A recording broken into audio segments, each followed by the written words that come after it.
Hello and welcome to Racers Now. We're taking a anti-post update of the King George VI chase market. We're just 12 days away now from the Boxing Day Spectacular, and there has been significant change in the anti-post markets with an Irish invasion at Kempton on Boxing Day all but confirmed in recent hours and days. So Willie Mullins has said that Alaho is now an intended runner, and Gordon Elliott has said similar about Jerry Colomb. So there's been a little bit of a change at the top of the market. It could be an absolute cracker if all of those on screen you see there are going to run. I mean, when I first previewed this race a couple of weeks ago, we weren't sure if any of the Irish runners were going to come over at all, given that there is a pretty much identical race in Ireland, the Savills Chase, the very next day. But both Mullins and Elliott have plenty of cards to shuffle in nearly every division, let's be honest. But they're shuffling of cards, and some horses staying in Ireland and some coming to over to England for the King George is good news for the UK racing fan, by the looks of it. Jerry Colomb and Brave Man's Game are now 5-2 joint favourites. The latter winning this race last year, but has been beaten twice at odds on so far this season. Brave Man's, to me, looks to be going backwards rather than forwards, in my opinion. And this looks a significantly better renewal than the one that he won at Kempton last year. Jerry Colomb, the second season chaser, already a four-time Grade 1 winner in his own right, three of which were in as a novice last year and one in all-age company already this year in November. This will surely be Jerry Colomb's toughest test to date, although many think that the flat 3 miles will suit at Kempton. He's the new kid on the block in the staying chasing division, that is for sure, but this is definitely deeper waters for him. A few weeks ago, I said that Alaho would be the most interesting runner if turning up, and it looks like he will. Great news. Has only ever tried 3 miles once. That was back in April 22, and in winning the Punchestown Gold Cup Grade 1 in process. The checkered injury history since has, mean that we've not seen much of Alaho since then in the last 18 months or so. But he did come back in early November and won a Grade 2 over in Ireland. So, I think Alaho will win, and he should be favourite, really, in my opinion. He's currently 7-2. I can see him going off shorter than that on the day. He does have a habit, Alaho, of jumping to his left, which isn't ideal around a right-handed track like Kempton, but I do think he is the most talented horse in the race. And as mentioned on the previous video, previously Alaho was kind of kept in the mid division in terms of distance. He was running over 2.5 miles, while he's someone in the same colours, same ownership as him, a Plutar, was running over the further stay-in trips. Now a Plutar is out the window and not at the top table anymore. That opens the door for Alaho to return and be campaigned at 3 miles, and I think that's where he should be. And I think that's where we'll find out at Kempton on Boxing Day, to be quite honest with you. Also in the market, we've got Shishkin at 8-1, who has had an interesting couple of months without actually racing.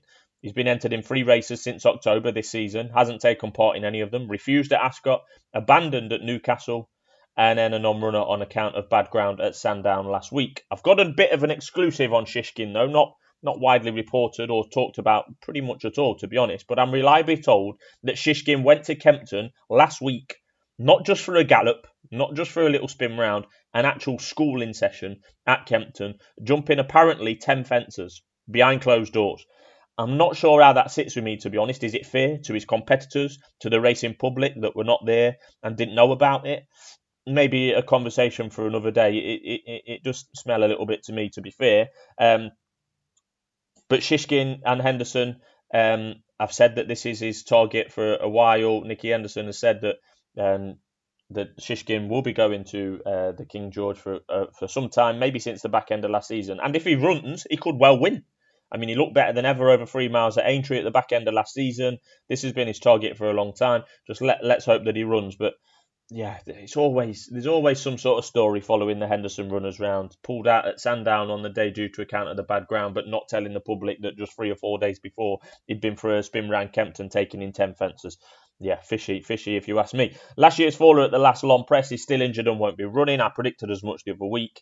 No awards for originality there. It was quite obvious. I did put up Royal Pagaille at 14-1 3 weeks ago. The Betfair Chase winner at the end of November.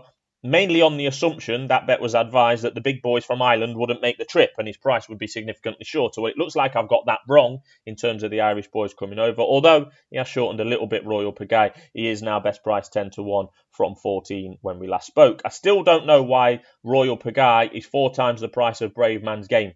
Royal Pagaille beat that one fair and square last time at Haydock, and on that basis he is still of interest.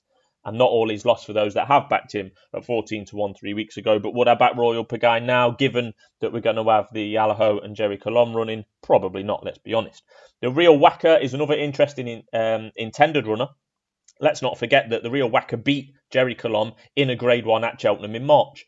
Tried to carry top weight in the Paddy Power Gold Cup on his only run this season and was pulled up. So that's not great form for the Real Wacker coming into this Grade 1 and a hot Grade 1 at that. He's 10-1. I can see him going off bigger, to be honest, when people look that he was pulled up last time. There's not many reasons to be wanting to back the Real Wacker for this, let's be honest.